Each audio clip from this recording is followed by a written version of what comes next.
Okay. Let's see. All right, y'all. I'm working with my setup, right? So y'all gotta bear with me. Hey, there we go.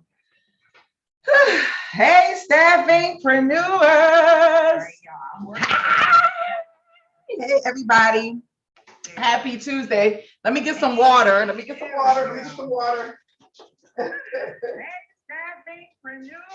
Hey, somebody's got me on feedback. I hear feedback on the end. Who's got that feedback going on? Or is that me? I hope that's not me. Hold on one second. Hey, somebody's got me on it's me. Feedback. It's 100% me. So like today I thought I would go live and not just do our regular class, but we're also live on YouTube. So hey, YouTube. I haven't gone live in a very long time, but sometimes I think maybe 2-3 times a year we stream our live classes live just so other people can get an idea of what they can expect when they come in and join the class. Y'all know this is one of the best classes we have in the Academy. So I like for people to kind of see what's going on. So we're going to get started in just a second. First thing I want to do is definitely say hey to everybody. Hey! So I hope y'all had a good holiday weekend. We were out for the holiday. I worked like crazy, and we'll talk about that in a second because I want to get all the announcements out of the way. But just like in our normal call every week, I like to get us started with a few things that I like for you to remember as you are growing and building your niche recruitment and staffing business. Okay, I want to get my t-shirt. I want to get my t-shirt in the shot, right? That's very important because our teas are coming out, but we'll talk about that later.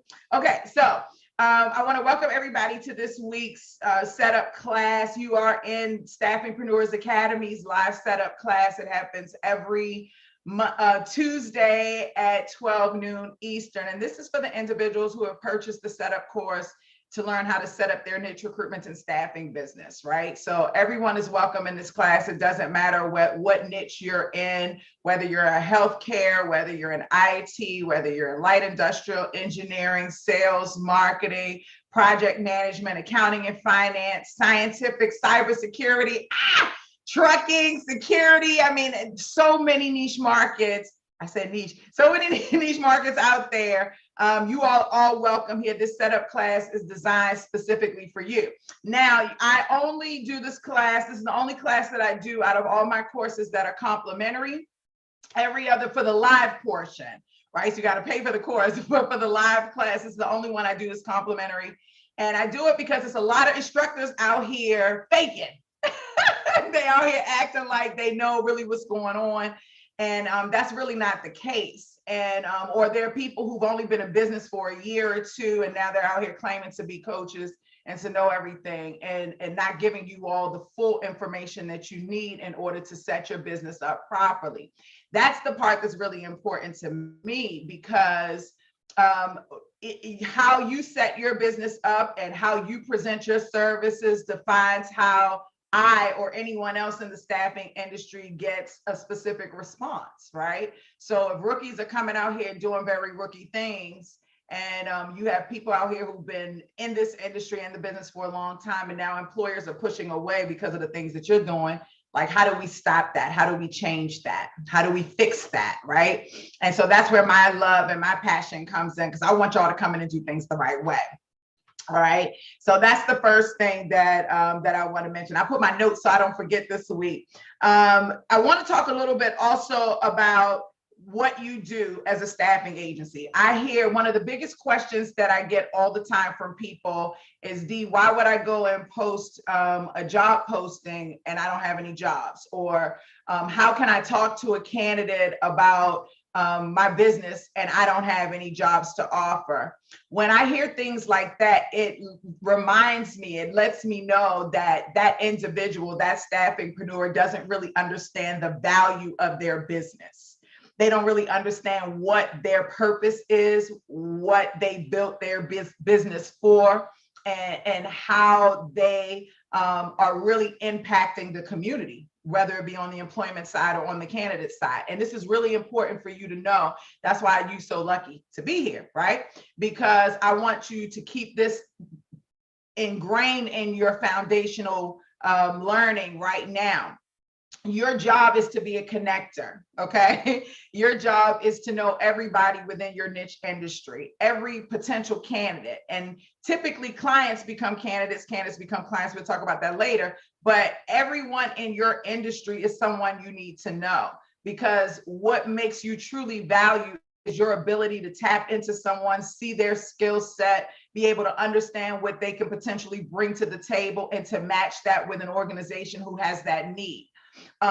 Your job is to connect with organizations that have needs, find out specifically what they are so that you can go through your network and find a person who's a specific match to that job, especially if you're on the professional solutions side, right? So if that's the case, then your job is to meet people whether you have open jobs or not. We call that pipelining, but whether you have open jobs or not, your job is to know people, is to connect with people, specifically in your niche industry. But in all honesty, people know people in all industries. So your job is to be a connector, and that's really important for you to remember. I'm gonna hurry up. Teams. When you are building your niche recruitment and staffing business, I want you to keep in mind that every organization that you are attempting to do business with, or who has a need that they know of or that they haven't figured out just yet, they're all hiring in from the perspective of teams. Even if they're only hiring one person, they're still hiring on teams, right? Every employee belongs on a team, on some type of team, on an administrative team, on a finance team, on an account, a technology team, or on whatever team. Someone belongs on a team. So if that's the case, as you're building your niche recruitment and staffing business, it's really important for you to think about how you are positioning your conversation, how you are positioning your business model, how you are having conversations with both your employer and your candidate, because if they're thinking in teams, then you want to gain intel about their team structure, one. Two, you want to understand their team structure, not just gain the intel, but truly understand how the team dynamics work. And you can do that both through conversations with your employer and with your candidates. But understanding that teams is what the employer is thinking about. Who am I going to add to my team? How can I add to my team? Am I going to replace somebody on my team? Am I going to create a brand new team? Right? So these are things you should be thinking about and should be a part of your questions.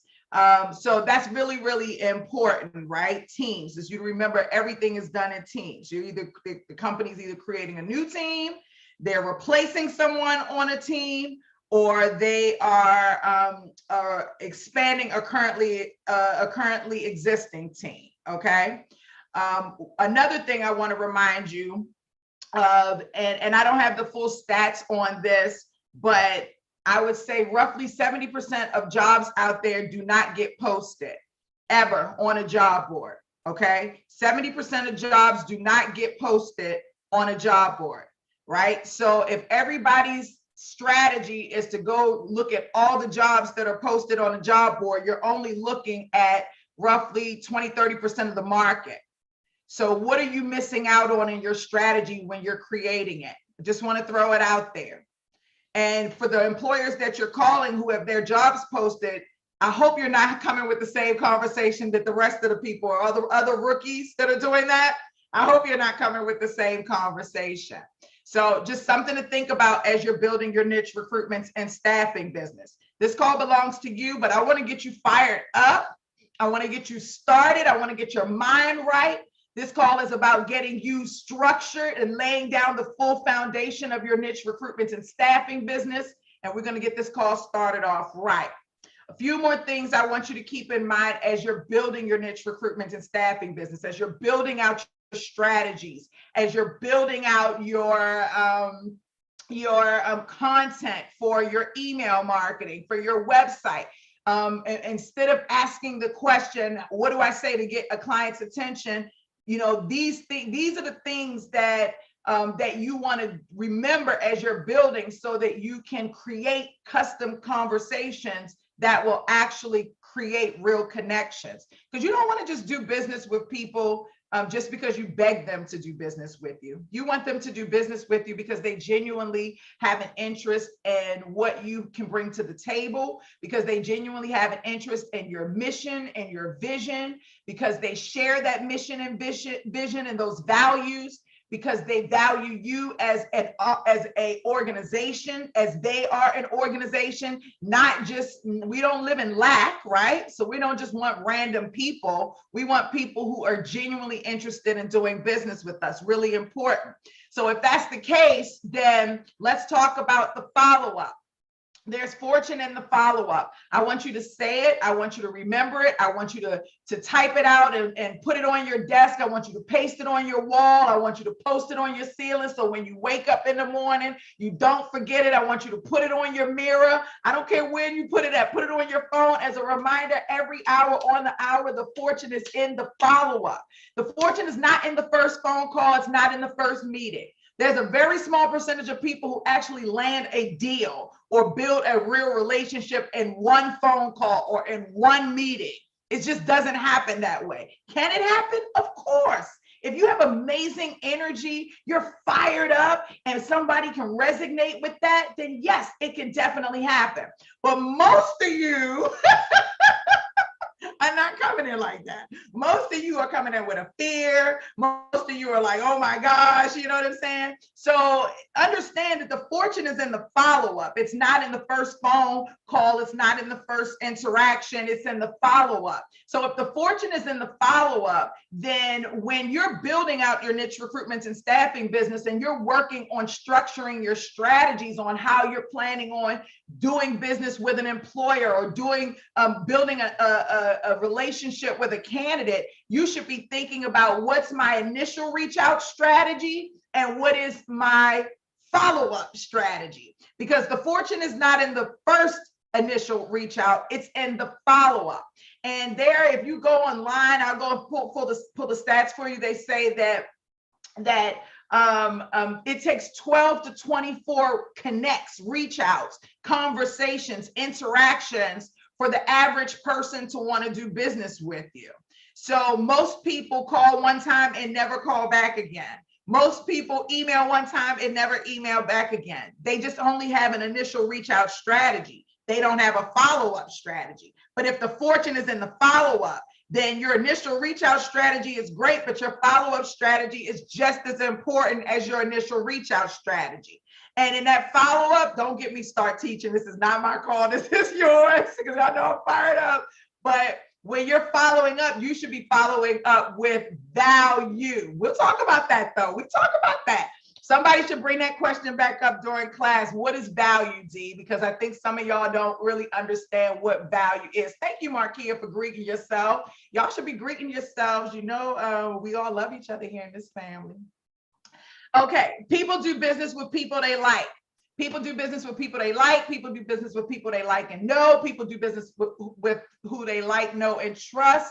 It's your responsibility to know everyone in your marketplace. It's your responsibility to build real relationships. Stop trying to do things transactionally or figure out how to do things the fastest. Slow and steady wins the race. What's the rush? Hello, what's the rush? Don't you want to build something sustainable? Who's the guy who built Amazon? He started in his garage selling books, not all of Amazon that we see today. What's the rush, right? Build relationships with people that actually want to do business with you. People do business with people they like and know. How do you build relationships? How do you create follow-up strategies that foster relationship building so that by the time you get to the 12th and the 24th connect, they're actually ready to move forward and to have conversation or to do business? Don't get me fired up today, staffingpreneurs. I'm watching y'all. I am watching you all, okay? Okay. Your candidates are your capital. And listen, y'all are over here going crazy over the employers. The employers are great. We love them. They pay the bill. Thank you so much. But your candidates are your capital in real life. right? Your candidates bring so much value. You can place your candidate. That's why they're your capital. They're your capital because they can give you referrals to other candidates that can be placed. That's your capital, right?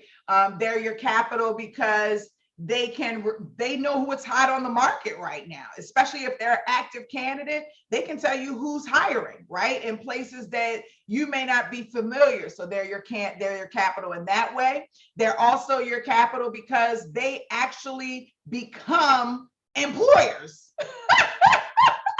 They're your capital that way, right? If you follow them through their career, they'll eventually become employers. If they're growing through their career that way, you will already have that established relationship, and people do business with people they like and know. They're your capital because they can tell you right now in their current organization who's the person to reach out to hire.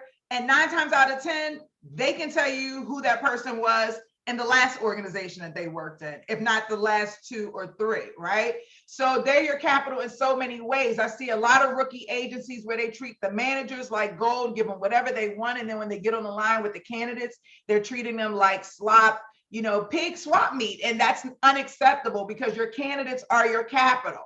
Your candidates become your clients. And really, your clients become your candidates. It's not uncommon for an employer to call you in the middle of the night and say, hey, can you help me find a job? So how you're representing your business at all times is imperative. And I know some of y'all are a little stank with how you're doing your business practices. And I can tell because when y'all talking to my vendors, they tell me, does this person belong to Staffingpreneurs Academy? Because she was nasty or he was not nice. So you all want to be very careful about how you're engaging with people because everybody is watching and you don't know who's a potential client and who's a potential candidate. And then finally, the last thing I want to say before we open up these lines is I want each and every one of you to find your own path. There are so many niche recruitments and staffing agencies out here, especially in the healthcare space. I even had one of my partners say, can you slow down with teaching people how to start healthcare staffing business? I said, heck no. I mean, this market is big enough for everyone. AMN Healthcare is one of the largest healthcare staffing agencies in the United States, and they only have 12% of the market share. Hello. So there's no way, right? But we don't want a whole bunch of agencies that look exactly alike and are doing the same exact thing, the same exact way. Like Coming to America, you have McDowell's and he was trying to be a McDowell's to a McDonald's. Like, what fun is it to look exactly like McDonald's or to taste exactly like McDonald's and to do exactly like McDonald's? Where's the joy of being a Burger King or a Wendy's or a Hardee's or a Carl's or wherever? You know what I'm saying? Like, you're a competitor, right? You shouldn't look exactly like your neighbor. Okay. And it's very easy to fall into that trap of doing things exactly like everybody else does them because that's what the industry knows or that's how it's done. But you become a true pioneer when you're able to set yourself apart. You can offer the same fundamental services, but do it in a certain type of way, a way that only you can bring to the table. Okay. I'm tired of seeing everybody look the same. What sets you apart? Most of you can't even answer that question. Put a 1 in the box if you can answer what sets you apart from your competitors. Put a 2 in the box if you don't know. Put a 3 in the box if you're still working on it. Because this is really important. Who's willing to share? Nakia, you got a 1? Can you share? Open up your line, Nakia, and share. What sets you apart? I want to hear. Because most people, when I ask this question, they're like, I don't know what sets me apart. That's something you wanna know right off the break. Go ahead, Nakia. Where you at? Let me see where you at. Can you see me? Yeah, I see you at the hospital. Yes, ma'am. Hey, me personally, I'm good. How are you? Good. I'm so glad to see your face. You too. It's been a minute. It's been a minute. Okay, what's your differentiator? Tell us.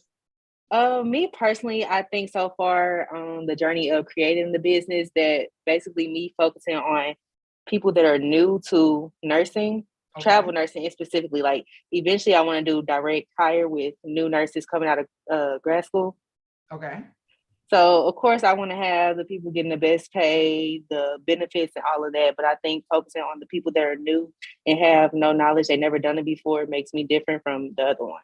Okay, tell me, how does that make you different? Have you done your research on your competition to see if anybody else is offering that and why they are or are not offering that? So basically, based on my research, I haven't found anybody that necessarily specifically states that, okay, I'm specifically working with new nurses, that you're new to the game, and this is your first time taking a travel assignment. I haven't found anybody that has done it like that before. Okay, so then, and the reason I'm asking is because, you know, I spent a lot of time last year working in the healthcare space, staffing, right? And one of the big things that we heard from employers was, so it's a few things. One, a lot of them have their own intern programs, right? Two, they also have this fear about newbies coming in, getting what they need and then leaving, right? So do you think that it could be that people haven't done that because of like how the system is already in place? And if so, how are you going to present things in a different way that counteracts what they're saying and doing?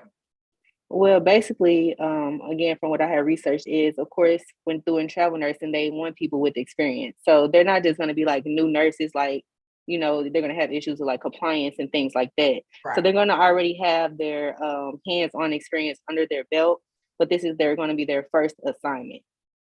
Okay, so how are you going to prepare them for their first assignment to make the employer feel comfortable with investing their money in somebody that's brand new? Because that requires ramp up time for training and all of that, which is one of the reasons why they don't want to hire newbies. Right. So basically with that, I want to do, I plan to have things set in place as far as like skill tests and all of those tests necessary. And I also want to offer like video trainings on specific things that hospitals, like when I go to them and ask, okay, what are certain things that you want and you need for these nurses to have coming in, being that this is their first assignment? Yeah. And then implement that into like learning trainings and things like that. Okay. Now I like where you're going with that, because right now training and education is big for everyone, right? Everywhere, all over the place. And that feels more like a value add to both the employer and the candidate. I want you to still continue to play with it. One thing I'm going to tell you, we hadn't even fully gotten started, but I love the fact that you were so confident. I was like, oh, let me get that kid, let me get her on the line and see what she got popping, right? But one thing I want you to think about is I want you to monitor every response you get back from a hiring manager. I'm talking about be so freaking relentless about it. You understand what I'm saying? Because you're going to find out very quickly if you need to pivot or not. And I want you to also be very open to pivoting if you have to, because maybe people have gone down this route before and it's not a functional route, but maybe you can also find that secret juju sauce, you know what I'm saying? But the only way you're going to be able to do that is by keeping record of everything, analyzing your responses, and really looking at the data that you're collecting. The final thing I'll say about that, because I know you're in a hospital, is 50 responses are not enough. Okay, so don't tell me, oh, D, I got 10 responses, I got 30, 50 responses are not enough. Not for you to really understand your market.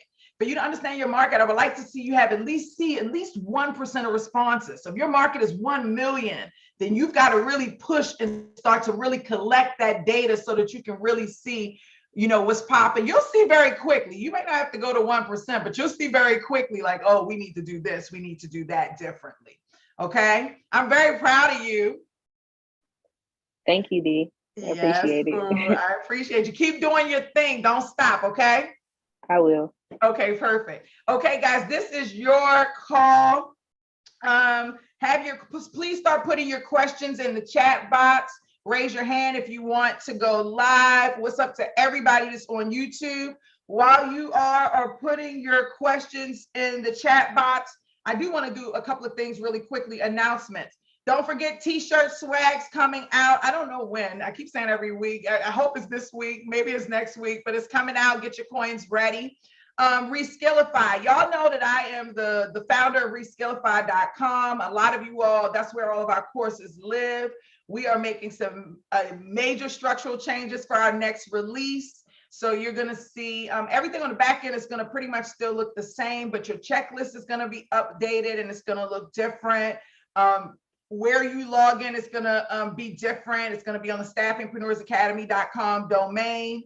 And I just wanted to give you heads up about that. So if you all see the changes, then just be aware. Also, to the setup course, the run it course, and the scale up course, we're updating the course for the new year. So we are doing our recordings live all over again. We're going to add new content into the currently established portal. So anybody who wants to be a part of that live recording, for the clinical healthcare folks, we have a 3-day event, 3.5-day event.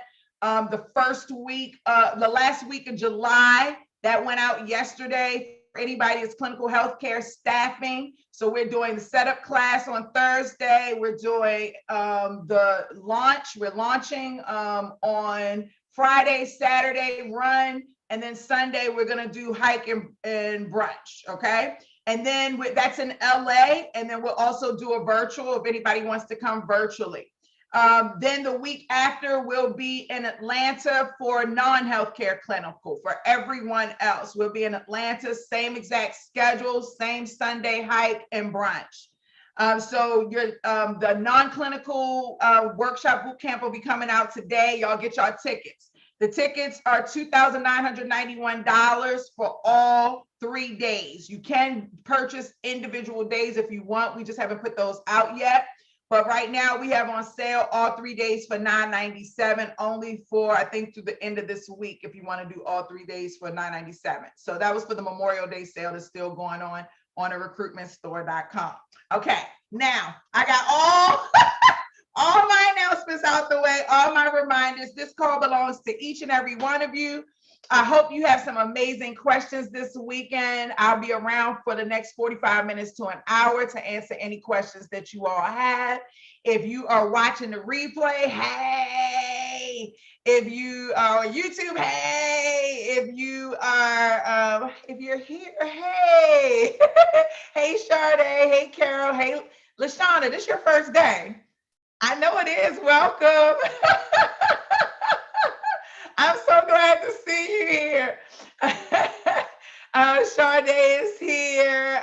Shelby is here. Marquis is here. Nakia is here. Bippin is here. Maurice, Monche, Denisha, Davita. Let's see. We got a whole bunch of other people too, I'm sure. So I just want to welcome everybody that is here. We are so thankful and appreciative for your presence. Let's see. Yeah, I'm going to try to look and see if I can see the comments on here. Hey, Marie is online, and Danya too. Okay, so perfect. So we're going to start off with some of the questions that are here, and I'm going to open up so everybody can be on here, and let's put on a gallery. That's perfect. All right, we got some good questions here. One of the first questions that I'm going to answer from YouTube. Danya says, how many candidates should I have in my pool before starting my recruitment business? I say a minimum of 50. That's very, very light, but that's enough to kind of get you up and going and get you feeling like, okay, I have a good idea of what's going on in my market. There are a lot of things that you're doing when you're pipelining your candidates. You're not just pipelining to get them ready to be placed, right? Or if you're in some industries, getting them ready, like getting them credentialed and getting ready to be hired and so forth. But you're really gaining intel, right? You're gaining intel on the organizations that they're working in, the work that they're doing, how they're structured, how they fit into that structure. You're getting intel on what the salaries and hourly rates are of people that are on the market. Paycheck.com and all of them create that salary information, but you have real live data right now based on people you're talking to right now. Now, remember, in some of the states, it's illegal to ask what they're currently making. So you should know what states that you cannot ask. And I think I'm going to put that in the Academy. I'm going to put a note over here Let me get my notes out. Oh, shoot. What states don't have, because there are some states that you cannot ask states, no ask salary. That's my note. But for the states that you can ask, I would say, what are you currently making and what are you looking to make? For the ones that you can't, what are you looking to make? Those are, if you talk to 50 people, you're gonna, with the same role, you're gonna get a really good idea of what the market is like as an industry or in a specific geographical location, right? So in any of those ways. So remember, you're also setting yourself up to understand like how you can support organizations, right? Based on the talent that you have within your applicant tracking system. So what's special about this nurse? What's special about this salesperson? What's special about this cybersecurity guy? What exciting projects have they worked on that they complete? What type of accomplishments have they had? Are there any organizations that need that?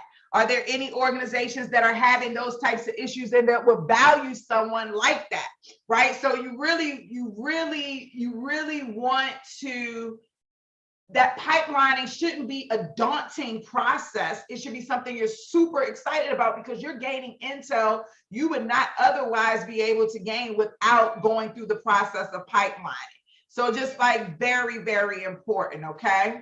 Another question, that was a great question. Thank you so much for that, Danya. Another question we have is, I'm currently at work, but I haven't seen anyone specifically recruit for my niche. What's your niche, Denisha? I definitely would like to know what your niche is. Hey. Lashana asks, what's the best way to complete the program? Video lessons first and then checklists and replays, or do checklists as you're watching?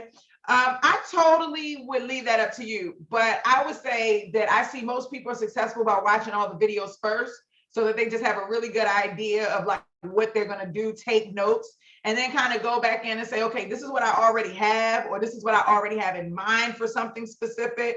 This is the steps that I need to take in order to make it happen. You know, now you can go back through the checklist at that part. I do check the checklist. So just so you know, but we're still working on the functionality of the checklist. We want that checklist to be dope. You know what I'm saying? I said dope, I'm old school, right? But we want it to be dope. We want it to be like super interactive, right? I want to be able to say, go here and you go here. So I'm always looking at it like, oh, can we change this? Can we add that? So just know it's about to be very dynamic. It's getting better and better, but that was a great question. And I'm so glad you're here. I feel really blessed that you're here. You're taking this course. Like, I feel like you're going to do a great job. You're going to have all the good information that you need to be very successful. So I'm very happy for you. Denisha, okay. Denisha, you still ain't tell me what your niche was. You say you feel like you haven't seen anyone specifically recruit for your niche. What's your niche?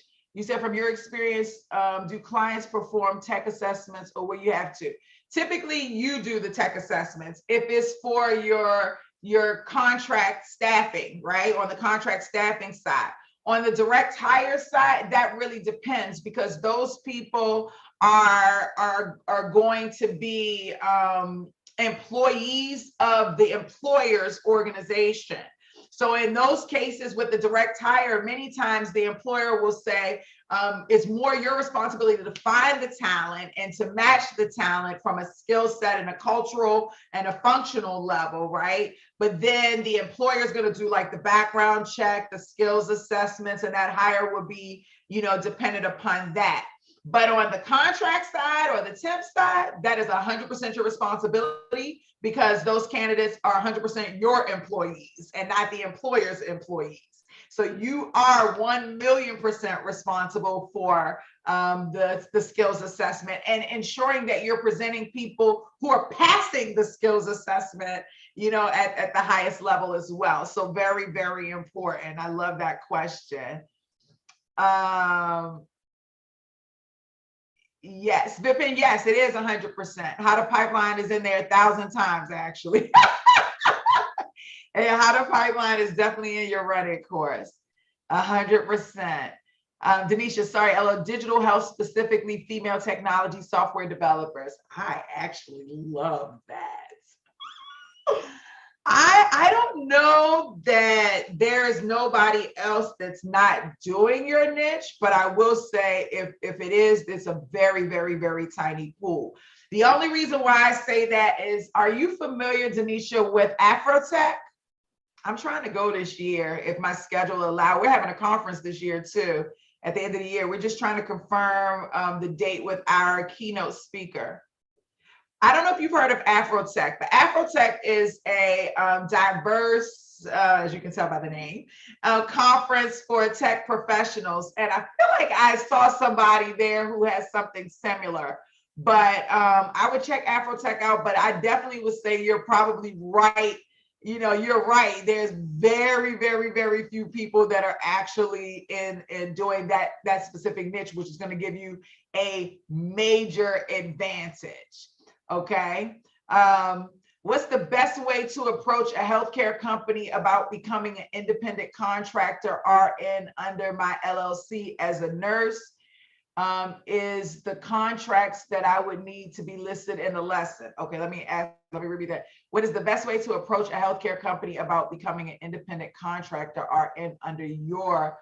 Okay, so that's a sales question, which I really don't do in this class. This is a setup class, right? So we don't really do run it things in the setup class. But I will say that your contract, I will say that you would place yourself just as the same way you would place a candidate, any other candidate, you know? It's just all about how you present that. And I am not going to, I would say that the nurses that I've seen that have done that successfully, they've already had established relationships with the employer. Because like, you don't want to start your business off with you working for someone else, right? Like the whole idea is that you are working for yourself. Like, and even though you feel like, okay, I'm putting myself on billing, yes, but you're actually physically still doing the work, right? So if you're gonna do that, that's cool just for a short period of time. Because the idea is for you to get other nurses on billing so that you're generating revenue and you're impacting their lives in a very different way. Not like your job, your goal should be to stay on billing where you are and to finish your contract out with them and then work full-time in your business. Not go from one contract on somebody else's and then go to on another contract to somebody else's. If your contract is about to end and it makes sense, then okay, cool. But the idea is that you should be shooting for a milestone, if that makes sense. Like, work your contract, finish it out, stay with that person so that you can focus, you can separate everything. You're doing your job for them, you leave, you're done, you come back, now you're working on your stuff, right? And then you get other people on billing. And then you don't have to be on billing anymore. At least that's what I see the other nurses do. Right. The most successful nurses do. Huh?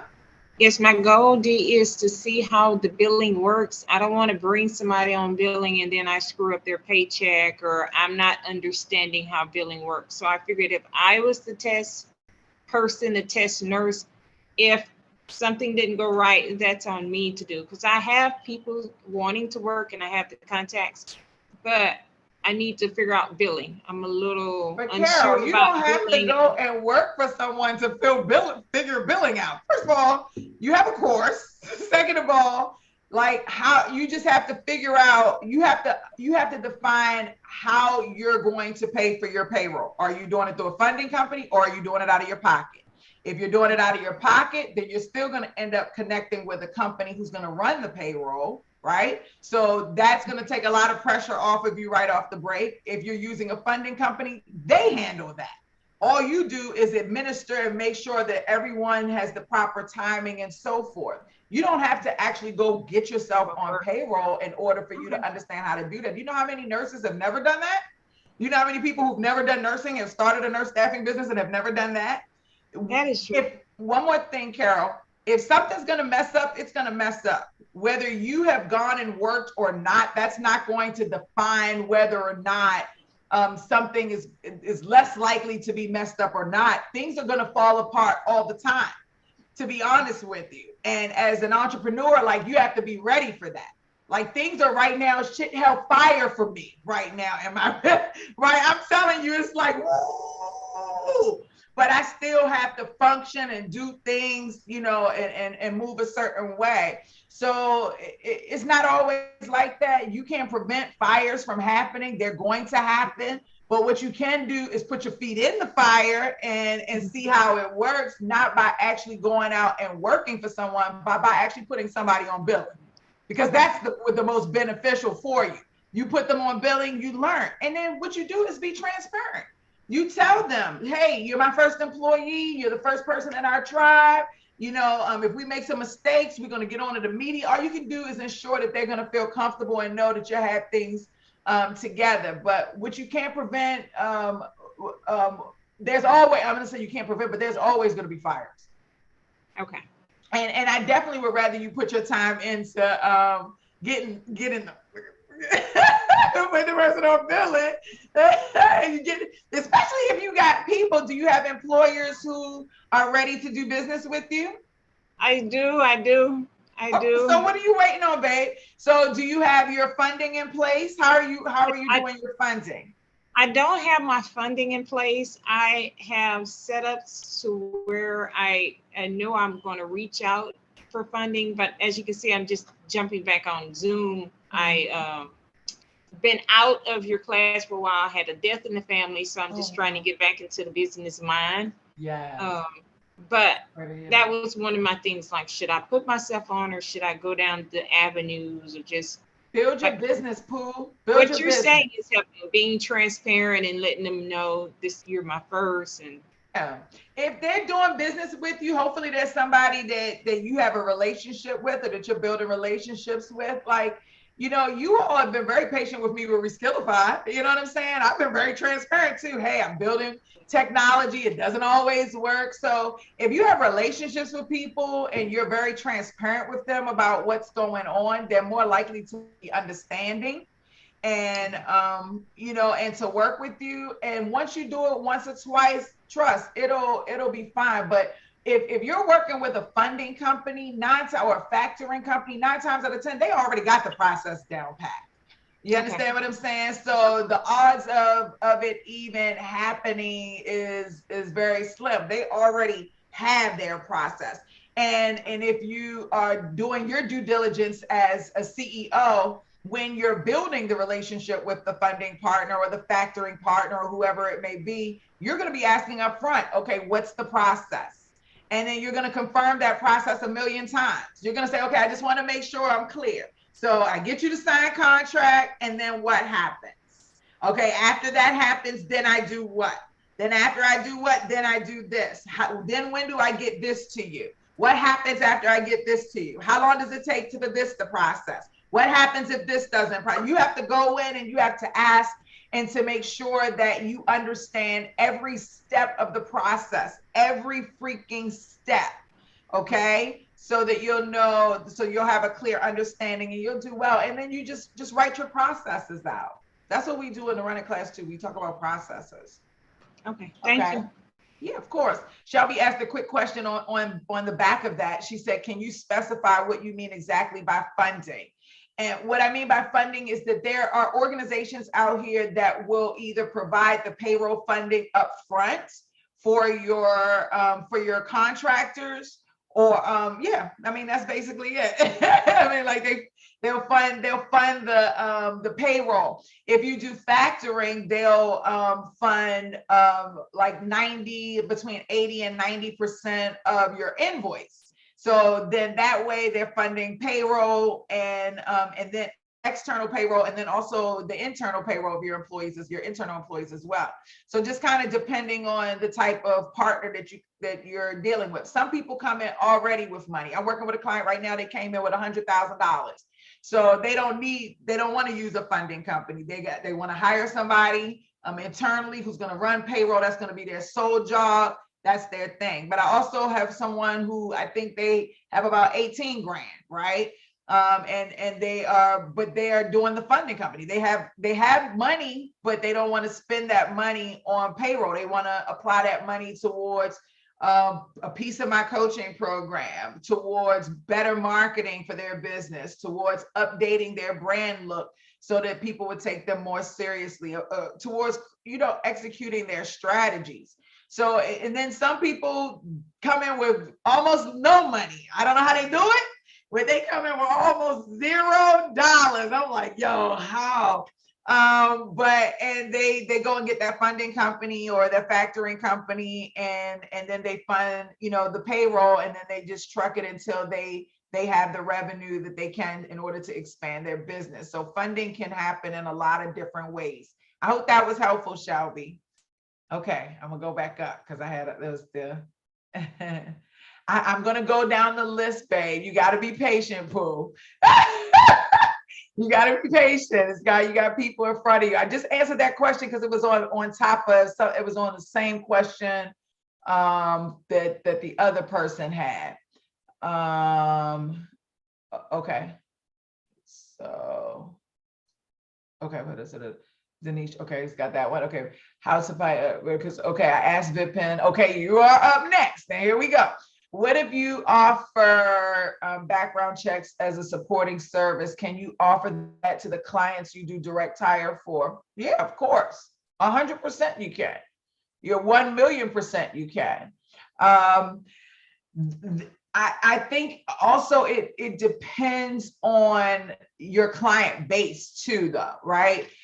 Because like some different niche markets have like, for example, in healthcare groups, if it's healthcare groups, they a lot of times are already contracted with a particular background check company. You know what I'm saying? But that doesn't mean that they don't want to change or that they're not open to change. Like, business is business. So I think it's a great idea. I also have seen staffingpreneurs not just offer background checks, but offer drug testing. I've seen that done very successfully, where they have added that on to their staffing services for employers, especially when they have a brick and mortar location and it's near a highway. Then I've seen them add trucking, drug testing with the state. So I've seen staffingpreneurs do some amazing things in regards to adding on additional services. I think that's a great idea. I think that's a really great idea. Okay, great. We going down. I was going to say, Ms. D, to piggyback on that. Yeah. The reason I started to do background check more specifically is because I've had a client or two asking me for specifically fingerprinting. Oh, wow. And actually I had to open a fingerprint company and notary services because so many people were asking. So now not only I have Right HR Staffing, I also have Notary Plus More, which we offer fingerprint and background check because so many of the clients were asking. Well, so that's why amazing. I was asking. Yeah, I mean, if there's a need for it and there's an asking for it, then go for it, honey bunny. Huge. Like you see something, go for it, for sure. I love that. I love that energy too. The fact that you're even recognizing that, this is a need, this is what they're asking for. So I'm going to provide it. I think that's great. Yeah, I'm not going to outsource it if I can, if I can make sure that I get that piece of business. Yeah, for sure. And it shows that you bring more value. It increases your level of value to your market. So I love Precisely. It. Yeah. I also offer, payroll services for small businesses, and that has worked because some people, I service doctors' offices where I place nurses and nurse practitioners and case managers. Mm-hmm. So that's the reason. I want to talk to you more about it, obviously, later on when we have our one-on-one, because there are some things I just want to. This is new for me, the recruiting piece. Prior to adding the staffing and recruiting, I was just human resources providing services only to the healthcare industry. Right. Okay, cool. I look forward to it. I'm excited. Sure. Last week, I think we had some tech issues going on. We were I couldn't log in for whatever reason. Yeah. Keep those questions coming. They're really great questions. Next question. After researching, we decided to recruit within the IT space, focusing on software developers, engineers, and niching down further into the real estate segment. Okay. is this a D-approved niche or do we need to niche down further into the programming language? I actually, you're talking about software developers for the real estate segment. I actually love that. That I don't know who's Ellie. I don't know. I haven't met Ellie. I don't think. I love that. That's definitely a great niche space. I think after you get in there and you start to see, let me ask a different question. Are there specific technologies that you, just based on your research, do you see that most real estate development companies or real estate companies are using a specific type of software? And the reason that I ask is because, like, for example, in IT, enterprise level companies, they use like Java, right? Or .NET. Whereas if a smaller company might use like a Python, at least that's how it used to be. So like sometimes you can tell the type of company that it is based on the type of technology they use. And so I was asking, like, so I think that would be the first thing that I would ask. Like I would, is there something that's already being used? Also, that's standard. Also, are there specific standard technologies that the real estate industry use only? Beyond just the basics, Java and .NET or whatever, right? So I would just dig a little bit more into the niche market and see, you know, what the landscape is for tech folks. But I like to see if you need to go any further. But I do like software development for real estate agents. I think that's a great niche. I think you'll get a lot of good feedback from that. Actually, I like that a lot.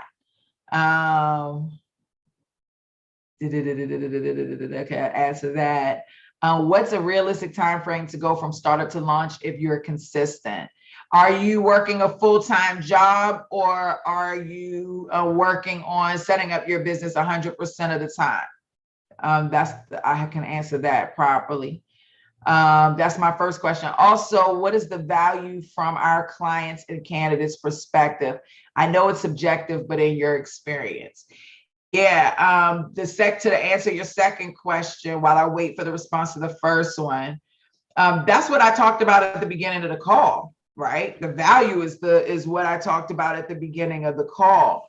There are industry things that are value based, and I'll talk about that in a second. But the work that you do when you complete your niche overview worksheet, right? The research that you do, you're going to figure out what is most valuable to them based on the research you do in your market. Okay, so that's very important for you to understand because your market cares about two things: their business and the people in the business, people that's working in the business, right? So now value that you bring to employers, your network, knowing people. Right? So your network, knowing people who have the talent that they need when they need it, being able to provide that talent swiftly, being able to articulate the value that that talent brings to the table and how it relates to what that employer is looking for. Right? So like all of those things are really, really, really important when you're talking about value.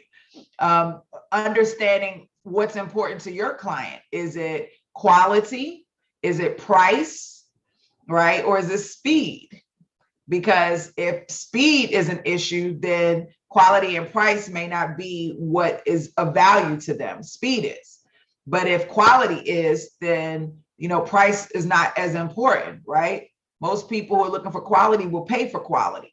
Right. And that goes back to you also understanding who you are as a staffing agency and what value you bring to the table and what your standards are. Right. If you were a car, would you be a Fiat? Would you be a Honda? Would you be a Mercedes or a Bentley? Right.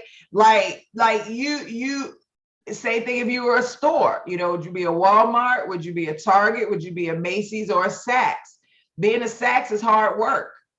You understand? High quality, high requirements, high standards.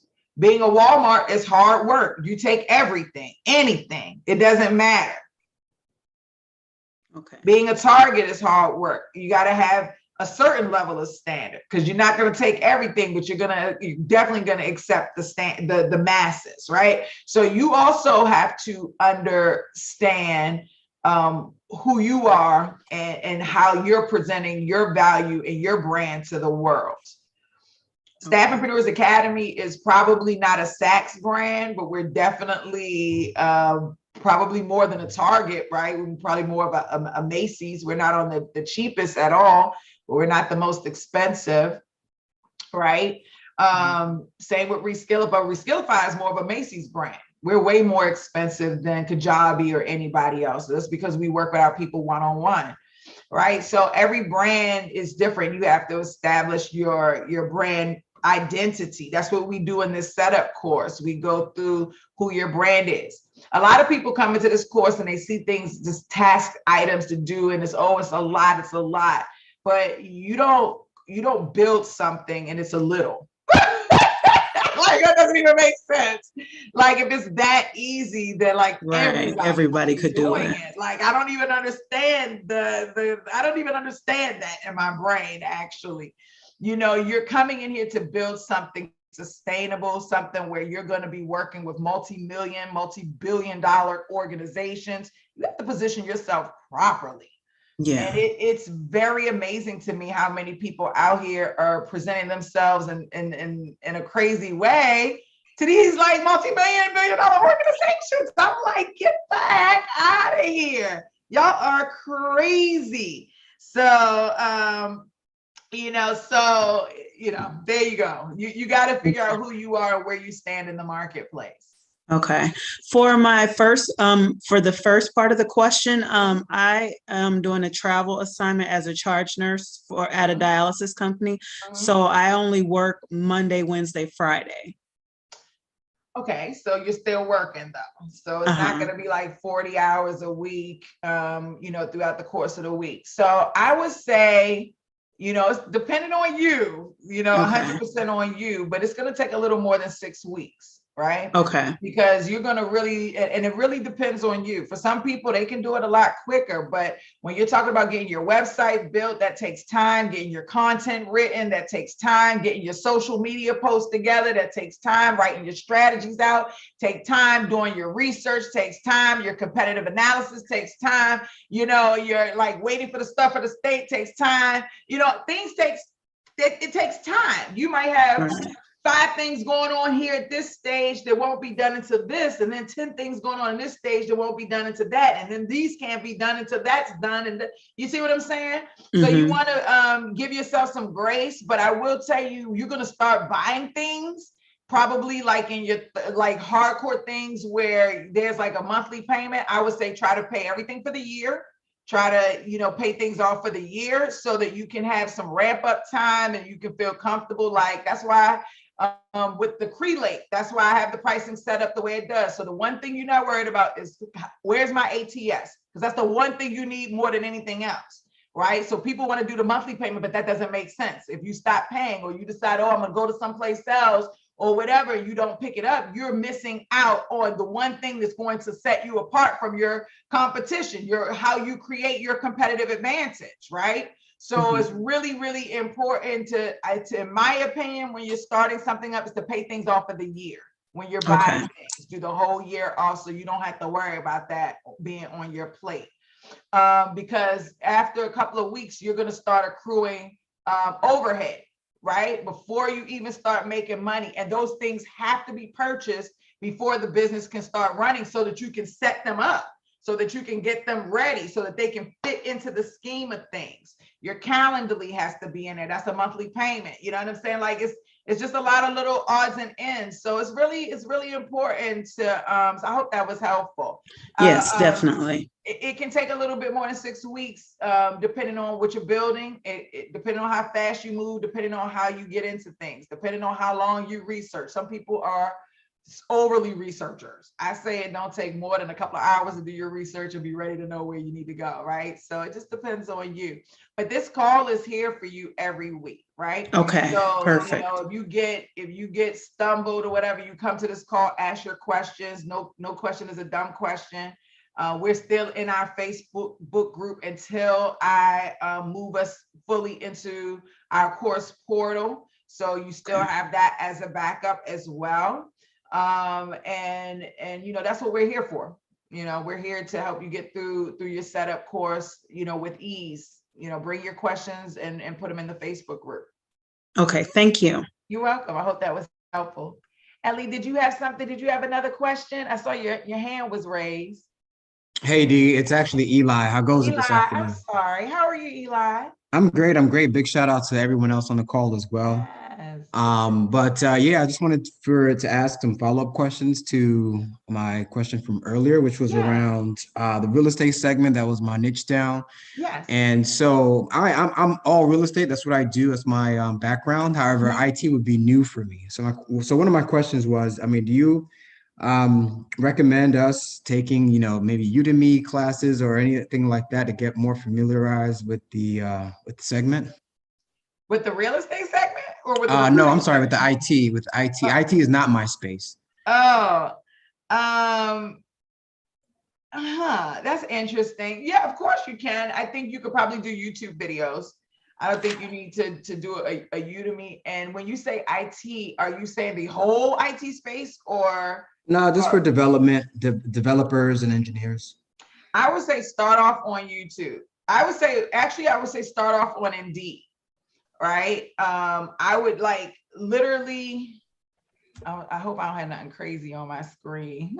I'm about to say I'm gonna scream if I do. I would do something like, I would do like real estate. And then I would do, and you're doing software development or Correct. hardware? Software. I'm assuming software. So I'm gonna just say real estate software. And I would look for like real estate companies and click on their ads and see what type of software are they saying they're looking for? What are they looking for? So, and you can do that on YouTube too. What type of software is most prevalent for them, and then doing research on that particular technology, so that you're not trying to just be out there just researching random stuff. Every industry has a norm or a specific that they do. So you just have to figure out what that is. Does that make sense? Yeah, that makes a lot of sense. Okay, I appreciate that. I had a couple more questions. We're going through the setup checklist. We noticed Ring Central is an element there. Everything else makes sense. And we just wanted to understand what role Ring Central will play in this operation. Just kind of curious. Yep, two things. One, for your phone number, your business phone number, in order for you to have business credit, in order for you to have, I'm almost sure if it's still like this the way it was last year, an established DUNS number, cage code, you have to have a phone number that is registered through 411. Ring Central does that. That's number one. Number two, Ring Central also integrates with Crelate. So you can record your calls, right? So you can monitor your staff. You can generate intel, quality control. For D, if you meeting with me, I can listen back to your calls for a number of different things. Crelate, Ring Central directly integrates into Crelate if you're using Crelate as your applicant tracking system. That's the ATS I use for all of my companies. It's the one that I have set up for the folks and staffingpreneurs. So I say get Ring Central because you can integrate it right into your ATS. If you're in Cancun hanging out with me, and your staff is in Jamaica hanging out over there, and they're saying they're working, you can see and you can hear it, and it gets stored right in your Ring Central system and within Crelate. It ties into it allows you to track the activities that your staff is doing, and your performance metrics are vital to, and you understanding your performance metrics are vital to the growth of your organization. How much activity and production you do in your business actually defines how much revenue you generate. Okay. Third question was around insurance. I understand ARG, they come and they provide a certain level of insurance for your contract. We don't work with hours. ARG anymore. And I'm almost sure that we took that out of the portal. And if we didn't, please tell me what video you saw so we can take them out. Yeah, we just saw it yesterday. I think it was the day 6 or day 7. I think it was the day 6 video. What did you say? Okay, we'll go back in and take that out because I thought we removed all the videos out. We don't use them anymore for a payroll funding company. We don't have a payroll funding company directly that we work with. If you go into the Facebook group, you can see that many people have asked the question and people just post what companies they work with. We do partner with a, and this is funding and not insurance. So I'm gonna respond fully before you go, and then I'll tell you. We do partner with TempPay for factoring, but you have to have workers' comp insurance in order to work with TempPay to the factoring, but you own your own payroll, you are your own employer of record, not like a funding company where they're EOR. The other thing that I wanted to say is last week we had Russ on here who talked about insurance. And were you here last week or did you just join? I caught the last half hour of that. Okay. So definitely I want you to go back and check that out, but I'll answer any questions you have about insurance that I can answer. Okay, so I understood that payroll funding company would handle insurance for the contractor hours, but for direct billing, I would imagine you need a separate set of insurance for those types of I guess employees. What is direct billing? What does that mean? Is that direct hire? Yeah, direct hire. My bad. There's workers. So workers' comp is only for people who are on staffing, but you still need general liability and professional liability for all of your business as a whole.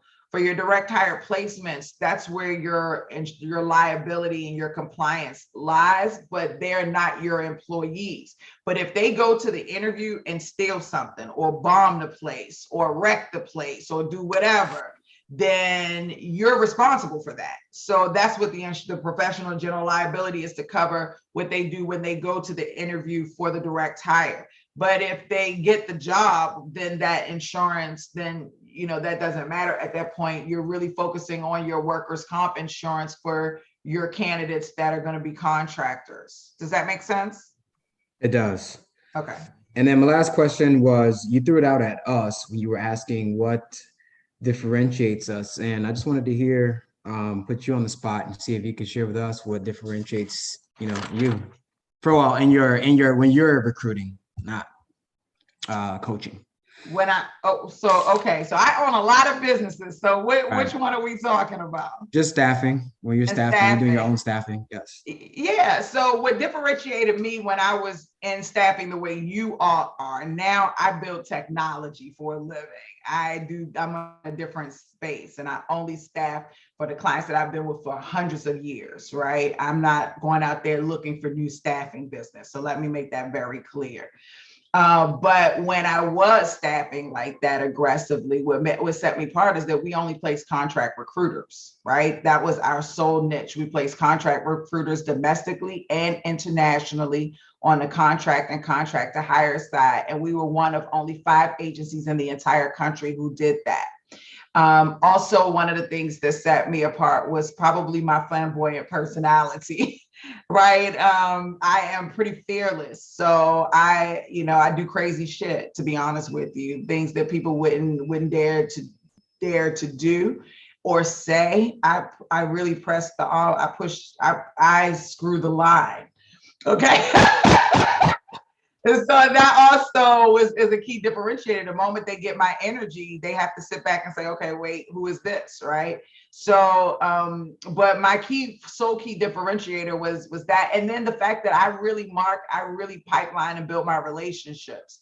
So my referral base has always been very, very huge. I tell you all this all the time, but like every time you talk to someone, you should be telling them what you need them to do for you. Hey, listen, if you know somebody who's looking for a recruiter, they want to hire a recruiter, call D. Williams. If you know somebody who's looking for a recruiter job, call D Williams. Let me hear you say it. And then you laugh and just keep it in their minds. Put it on your voicemail, put it in your email. So I also was a connector. My Twitter URL for the past 15, whatever, how many years since Twitter's been #1 networker. Because that's what I am, right? I get out there, I network with you, talk, see, get to know your mama, your sister, your brother. A lot of staff entrepreneurs, I've known them for years. I know their family, I know their parents, I know their kids, I know their husbands, their wives. I've been to events, like that's who I am. So those are my differentiators. And then I'm a trainer too. So that's also probably, a huge differentiator if I wanted to utilize that. But what do you think, Eli? Was that different or no? Not different enough? No, hey, listen, I think that's great. And I was wondering, because I was thinking of something similar, saying that something that differentiates me is, some relationships we have, but I didn't think that was enough to qualify as a differentiator, or just relentless following up. Well, let me expound on that more. So I probably so I have one of the largest networks of recruiters in the world right now. I do. And I can prove that. So let me just state that. So that's where my network is valuable. I manage 9 recruiter LinkedIn groups. I'm the moderator. So do you see what I'm saying? It's not just something that I'm saying like, oh, we have this network. Like mine is actually proven. I can actually show them this is what I have. I am the moderator of these groups. I have access to these hundreds of thousands of recruiters. Beyond what's in my applicant tracking system, I am an industry leader. I'm a thought leader. People know who I am. If you're on a flight and you say, I want to start a staffing business, somebody's going to say, have you checked out D Williams on YouTube? The name's going to come up. Do you understand what I'm saying? So, when I say I have a network, like I have a proven network, and it's a visible one. It's one where someone would look and say, she knows more people than we do. She can get more done in a shorter amount of time than we can. Yeah, no, thanks for sharing. I think that that was a great question. Just what differentiates you, something worth going into and diving in and figuring it out. So I just wanted to hear your take. Yeah. And I mean, I could have probably done more. I think, when I was on fire, like I've always been 10 steps ahead of my market. So that's the bottom line, right? But I was getting banned from LinkedIn groups before people were getting banned just by putting motivational quotes. Then all of a sudden motivational quotes were the norm, right? So like I've always pushed beyond. So I would say that being someone who has a differentiator and is willing to go out there and be the first to do something is always the hardest, because when people aren't used to it, they're going to reject you before they're going to accept you. Do you understand what I'm saying? I agree, Shelby. They're going to reject you before they're going to accept you. And you've got to have thick enough skin to be able to still push through the crowd and say, no, I believe that this is how it should be. This is my stance, and you're going to get on board whether you want to or not. That's very challenging. So that's why most people don't even have a differentiator, because it's so much easier to be McDowell's to McDonald's. We just all look the same. That's so much easier. Oh, D got the system. Let's all just do the system and everything is great. But that doesn't make you different. And I feel like there was a lot more that I probably could have done to separate myself, but I definitely pushed the envelope. I went out there and started my own LinkedIn groups. I went out there, connected with person one by one, bringing them in, creating strategies to get people not only into my groups, but as a part of my network, and then introducing them to me so that they would know who I was in the industry. They wouldn't forget me. I went, so I did things. I tell y'all all the time, I got business cards printed. One for my candidates and one for my clients, or I would do double-sided. And I would do looking for a job, or you need new talent, put my niche, go to places where I knew my market was, and put them on their car, on their windshields, until security would run me out the parking lot. Like, not everybody's willing to go in and put that dirt in. They're not ready to do that. So they can't be a differentiator, right? They have no differentiator because they're not bold enough to step out of their comfort zone and to do something different. But Eli, you asked one of the, I want you and everyone on this call and everyone is watching the replay and everybody's watching live. Like, I really want you to figure out what your differentiator is, what sets you apart. I love that Nakia came in and was like, this is what I'm going to do. She didn't back down. If y'all saw, her energy was strong. She knew what her differentiator was. She didn't back down. I love that. We all have to find what sets us apart, what makes us different. What makes us different in Reskillify is that we help people build their courses one-on-one. The biggest challenge people have all the time is, I have a hard time setting up my courses so much, but they still sign up with companies who don't help them, who still send them to online courses. So with Reskillify, we actually work with you. So we sit with you, you have you're assigned to someone who works with you every day to help you get your courses set up, and to help you maximize those courses. That's our differentiator. So amongst other things, with the technology and different things like that. So you have to know what your differentiator is when you're building it out. Right? When you build your idea out, nobody wakes up one morning and says, I'm going to build a McDonald's. No, that's already been built. They say, no, I'm going to build McDonald's worst nightmare. That's what I'm going to build. Their worst nightmare is going to be and the burger's gonna be slopping all over the place. It's for people who love sloppy burgers. It's for people who only want to get their shirts messy. It's for people who need hair bonnets and caps and like, what the hell? Like, come on! We don't need another McDonald's.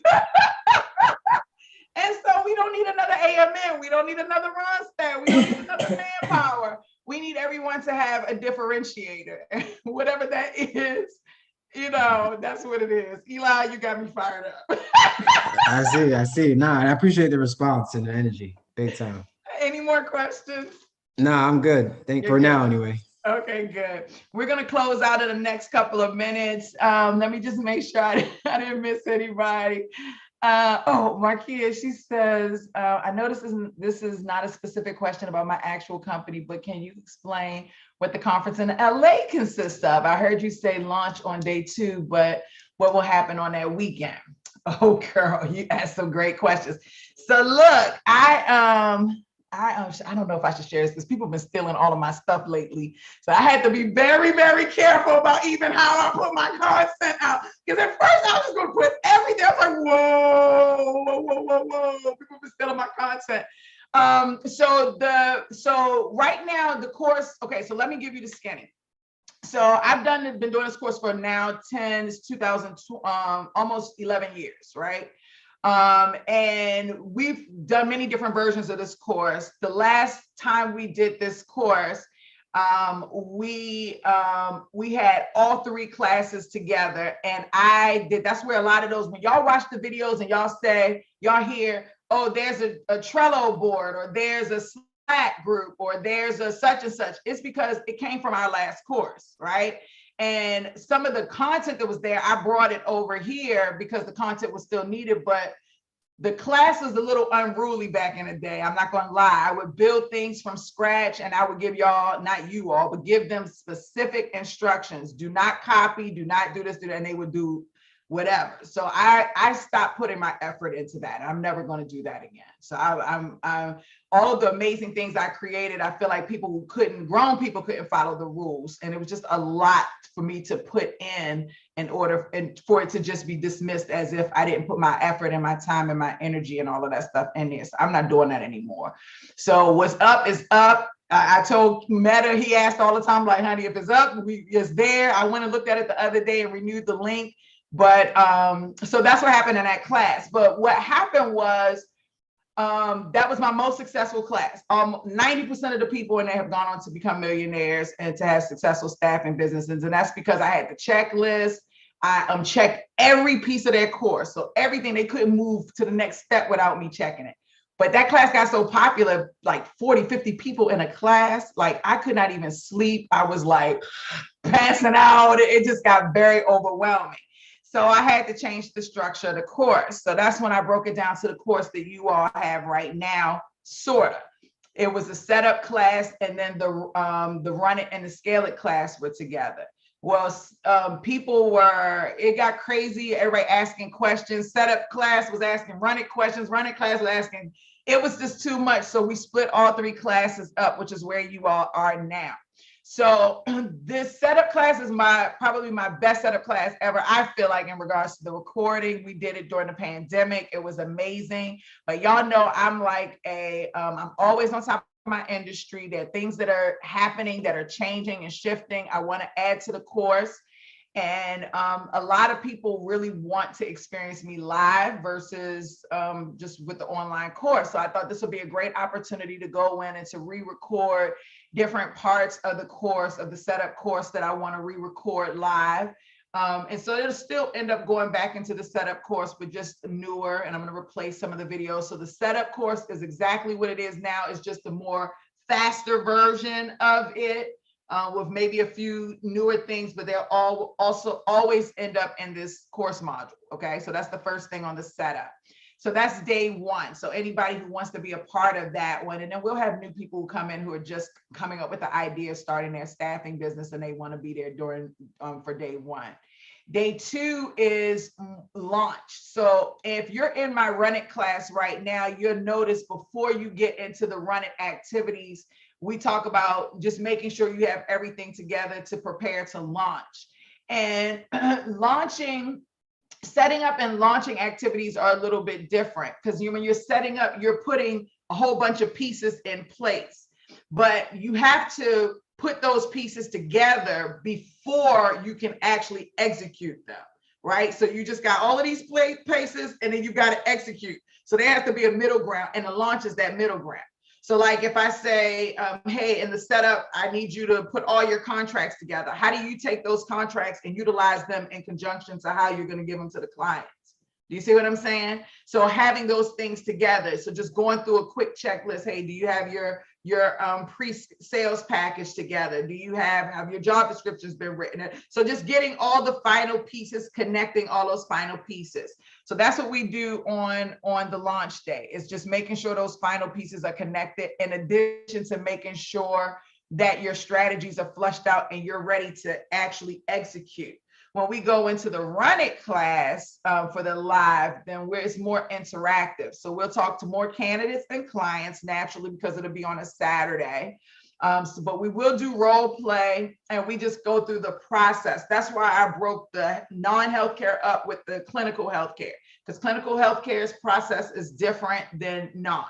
And I want to make sure that I specifically go through. It's a few more pieces that are associated with clinical healthcare that non-healthcare doesn't have to deal with on any level. So I want to go through those processes separately. And then I was thinking that I'm going to separate the healthcare portal from the non-healthcare portal, but we all still end up here for the same class.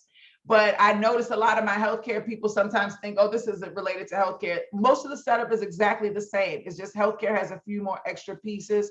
I do add them into the course, but sometimes people miss that. So I think I'm going to give healthcare their own portal. So that's what the live classes are about. I'm really excited. It's the LA one is, I'm excited to have the nurses here, one, because the beach is here. And nurses love the beach. So we're gonna have a lot of fun after class, but also we'll be in my office here, my LA office. The weather is beautiful. I have lots of things planned. It's easier to get guests in LA than it is in Atlanta. So I'm really excited, and people have already started to commit, right? For Atlanta, we're in my Atlanta office out in Alpharetta. And a number of you have already been out to my Atlanta office, have been to my live events out there. And again, we're out there for 3.5 days. We'll do Stone Mountain in Atlanta. We'll do Baldwin Scenic Overlook in LA for the hike. And then we'll brunch probably in LA or over the marina. In Atlanta, I have a brunch spot that I like that is popping. I think that'll be nice for everyone there too. So we're going to have fun, but we're going to work hard. We're going to go over things in more detail that maybe we can't cover in the course. And then some things we're going to skip through and the course will cover in more detail. But we're going to have a lot of fun and help people to push their business along.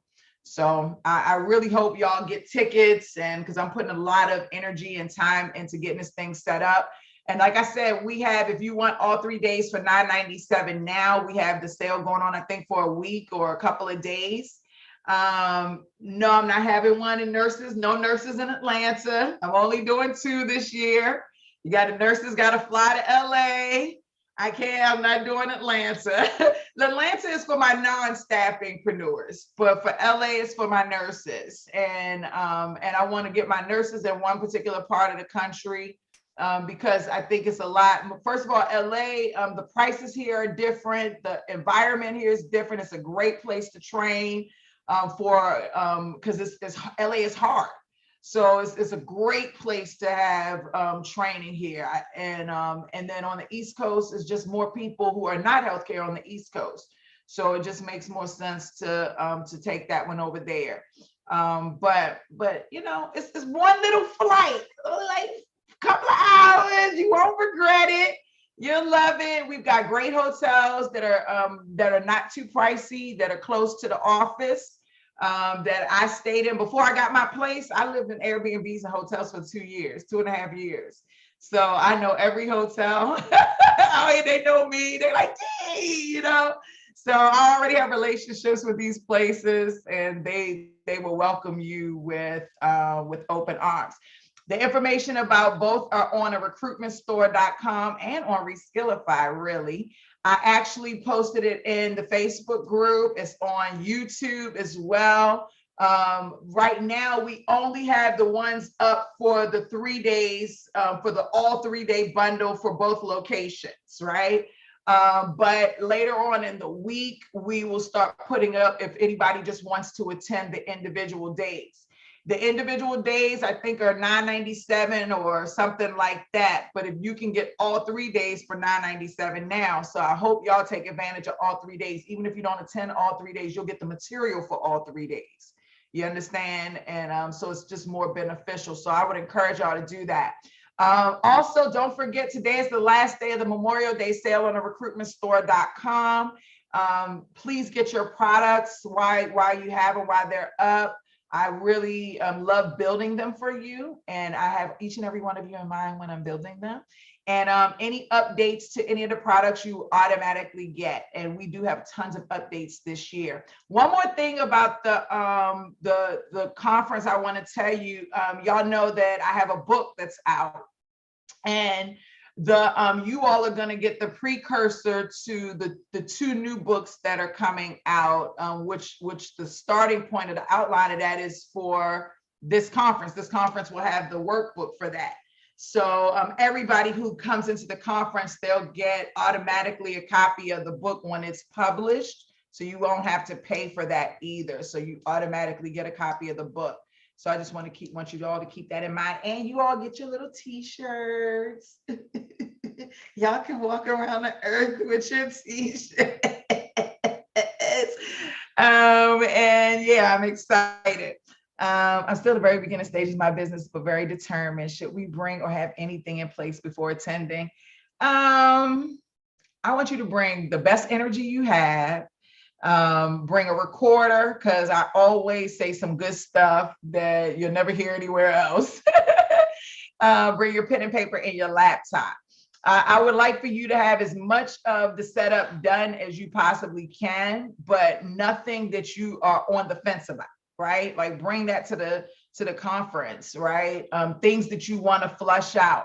There's going to be a survey that's going to go out to all the attendees, and it'll be posted in the course portal. And you can go in, and it's going to ask you certain things like, if you had 3 exercises you could complete on each individual day, what would those exercises be? I have some specific things that I know everybody should do, especially on the launch and the run, but the setup, not sure. So I'm definitely going to be looking forward to your feedback. Y'all know I love to train. So sometimes I'll build things on the fly, but I really want to prepare for this because this is going to be recorded. It's going to be streaming live. There'll be microphones there, cameras there, the whole 9. Okay. Great questions. I think that's it on that. Don't forget though, this is just, this is 2 events of 4 events we have planned this year. So we also have a live class coming up that's going to be open to all staffingpreneurs on how to build your courses. That's really important. That's going to go down in the 3rd quarter of this year. And I want every staffingpreneur to add courses onto their staffing business. So we're doing that big course. If you're a member, I won't talk about it, but that's going to be really awesome. And then don't forget, in the 4th quarter, we have our first annual Staffingpreneurs Academy conference. And we have people who've already agreed to be sponsors. We're just waiting on this keynote speaker to give us the final date. And then we can move forward. We'll start putting save the dates out and everything for that.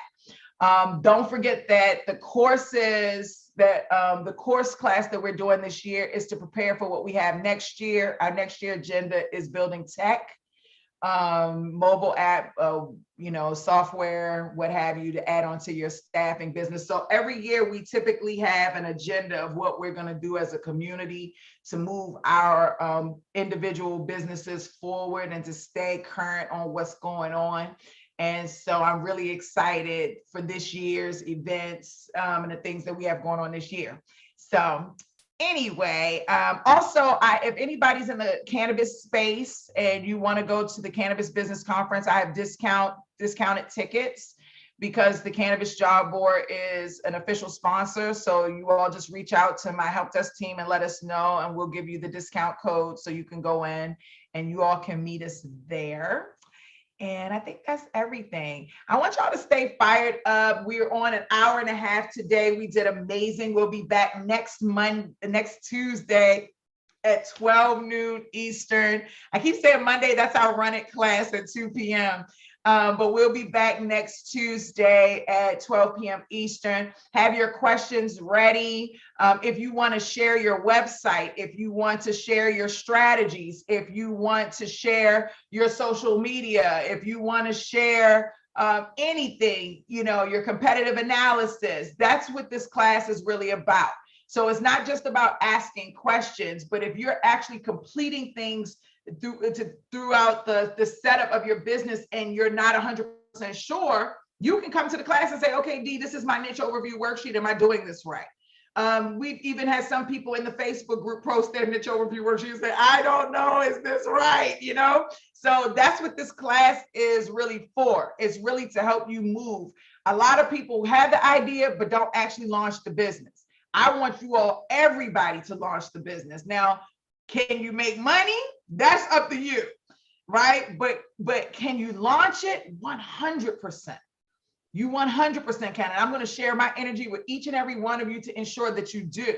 But now after you launch it, it's going to be up to you to take that energy that I've shared with you and to couple it with the energy that you have and to really generate some activity in your business so that you can generate income. Don't forget, we have a couple of more special guests coming up over the next couple of months, including a couple of staffingpreneurs who have done very well going through the same program you're in right now, that have hit either a $500,000 mark or $1 million mark or more. They're going to come in, talk a little bit about their journey, how stubborn they were in the beginning, how they didn't listen to their coach in the beginning, how they went somewhere else and then found me, how they dated me for 2 years before they ever called me, all of that stuff. We're going to go through all of that, okay? We're going to go through all of that.